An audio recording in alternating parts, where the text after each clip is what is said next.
Diversité des manifestations. 8. On peut recevoir la manifestation par n'importe lequel des sens ou par une sensation dans la conscience. Dans la manifestation objective complète, il peut y avoir vision, audition, toucher, tout. 9. Il y a toutes sortes d'expériences propres à chaque plan.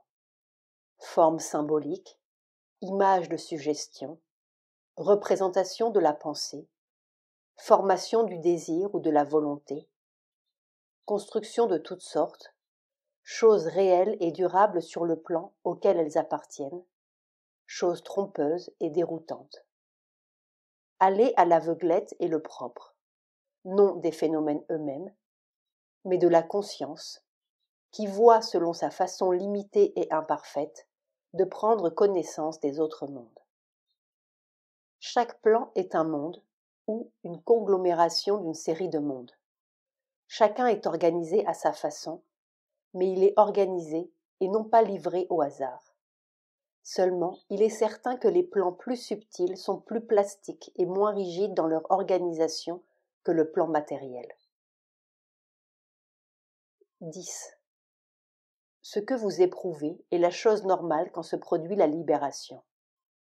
Les sens, etc., continuent à travailler comme auparavant, mais la conscience est différente, si bien qu'on n'éprouve pas seulement le sentiment de libération, de séparation, etc., mais qu'on vit dans un tout autre monde que celui du mental, de la vie et des sens ordinaires. C'est une autre conscience, avec une autre connaissance et une autre façon de voir les choses qui commence alors. Ensuite, lorsque cette conscience s'empare des instruments, il y a harmonie entre elles et les sens et la vie. Mais ceux-ci également deviennent différents avec une vision transformée. Ils voient le monde non plus comme auparavant, mais comme fait d'une autre matière et ayant un autre sens. L'expérience à l'état de veille. 11. Ce qui vous est arrivé est une chose qui arrive souvent, et d'après la façon dont vous la rapportez, elle s'est reproduite dans votre cas, selon l'ordre habituel de succession. D'abord, vous vous êtes assis pour prier, ce qui correspond, si je peux m'exprimer ainsi, à un appel à ce qui est au-dessus. Ensuite, vint la condition nécessaire pour que la réponse à la prière fût effective. Peu à peu est venue une sorte de sentiment de repos. En d'autres termes, la tranquillité de conscience qui doit se produire avant que ne puisse agir la puissance qui doit agir. Puis, l'irruption de la force ou puissance, un flot d'énergie, de sentiments de puissance et de lueur ardente, et la concentration naturelle de l'être dans l'inspiration et l'expression, l'action de la puissance. Le vital est le moyen d'effectuation sur le plan physique. Aussi, son action et son énergie sont-elles nécessaires pour tout travail. Sans lui, si le mental seul pousse en avance en coopération du vital, il y a labeur et effort dur et désagréable, avec des résultats qui généralement ne sont pas du tout de la meilleure espèce.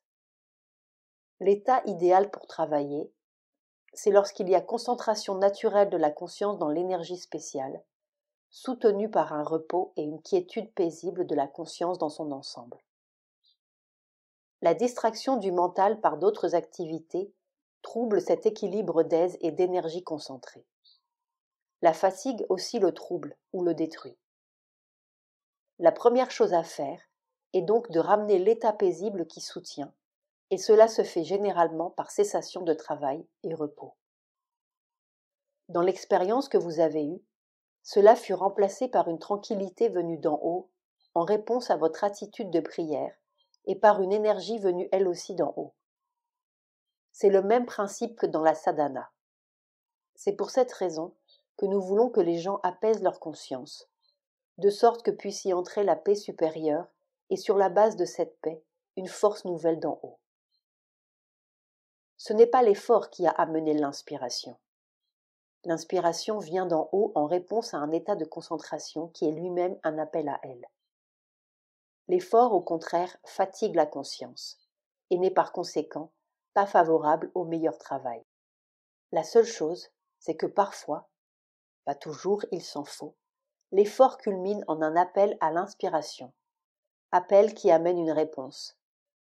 Mais en général, ce n'est pas une inspiration aussi bonne et efficace que celle qui vient avec une concentration facile et intense de l'énergie dans le travail. Effort et dépense d'énergie ne sont pas nécessairement la même chose.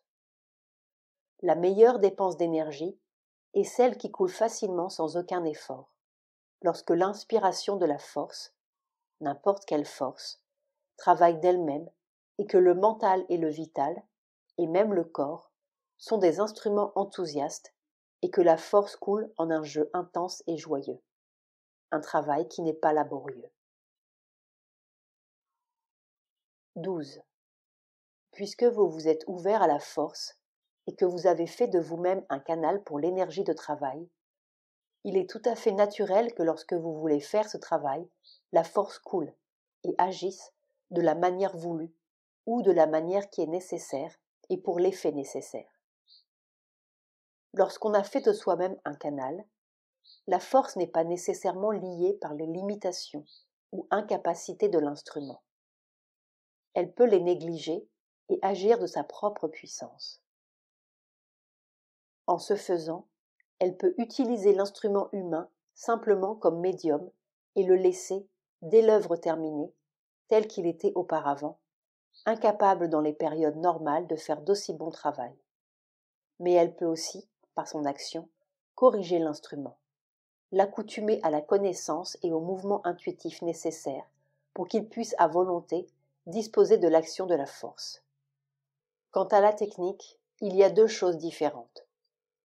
La connaissance intellectuelle que l'on applique et la cognition intuitive qui agit de son plein droit, même si le travailleur ne la possède pas en fait. Par exemple, beaucoup de poètes n'ont guère connaissance de la technique métrique ou linguistique et ne peuvent expliquer comment ils écrivent, ni quels sont les éléments et les qualités qui font leur succès, mais ils écrivent malgré tout des choses parfaites comme rythme et comme langue. Naturellement, la connaissance intellectuelle de la technique aide, à condition que l'on n'en fasse pas un simple procédé ou un lien rigide. Il y a certains arts qui ne peuvent pas être bien pratiqués sans connaissance technique. Par exemple, la peinture et la sculpture. Ce que vous écrivez vous appartient en ce sens que vous avez été l'instrument de sa manifestation.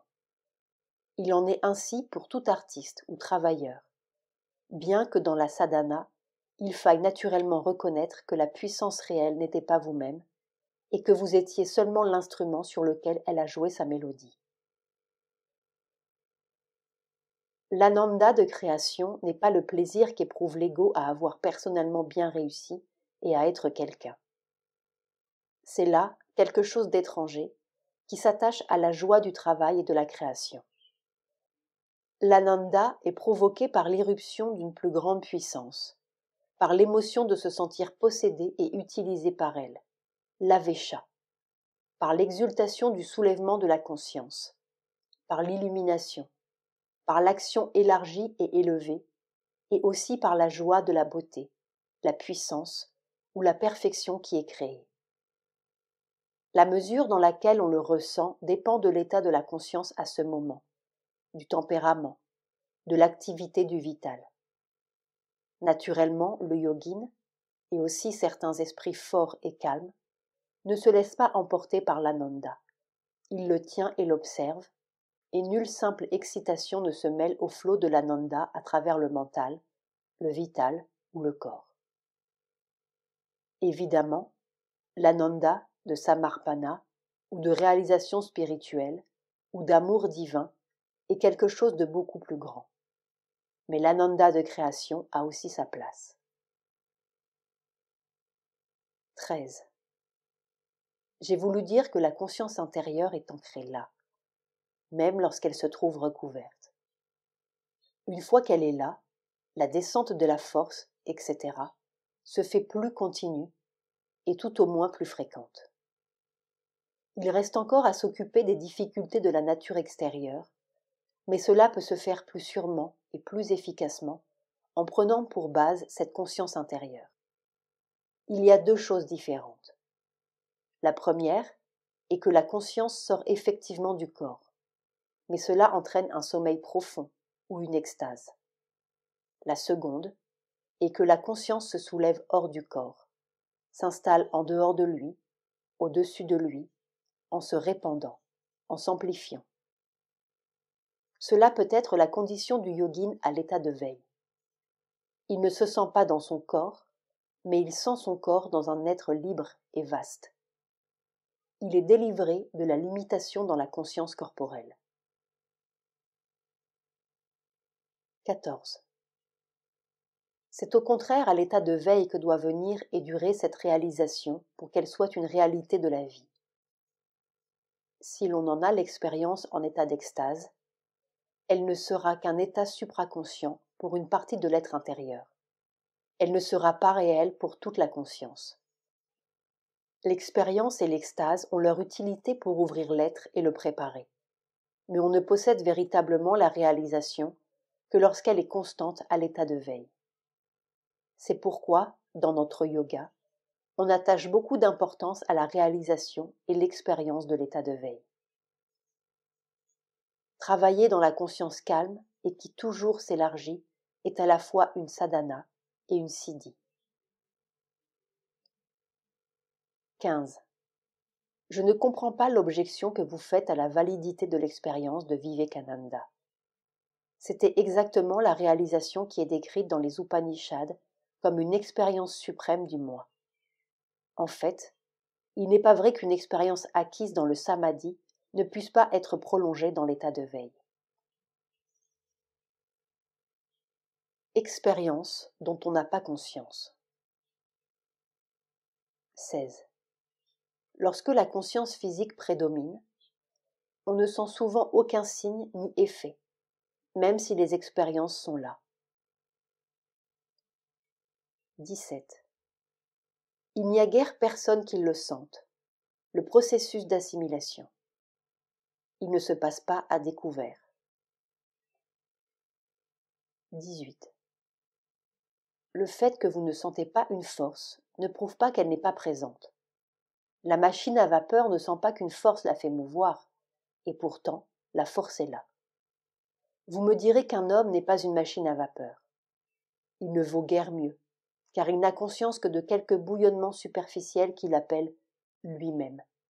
Et il est totalement inconscient de toutes les forces subconscientes, subliminales, supraconscientes qui le font mouvoir.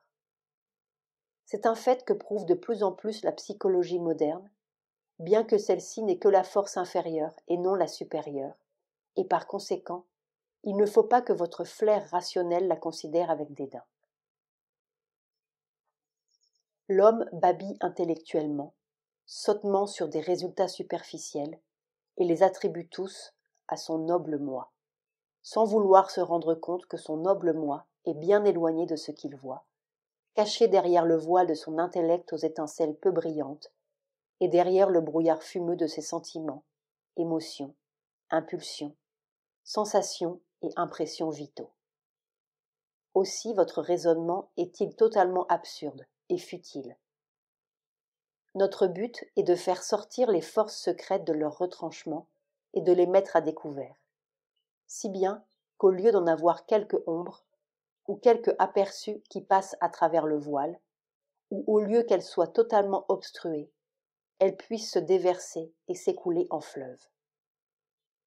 Mais s'attendre à ce que cela se produise immédiatement est une exigence présomptueuse qui révèle une ignorance et une inexpérience impatiente.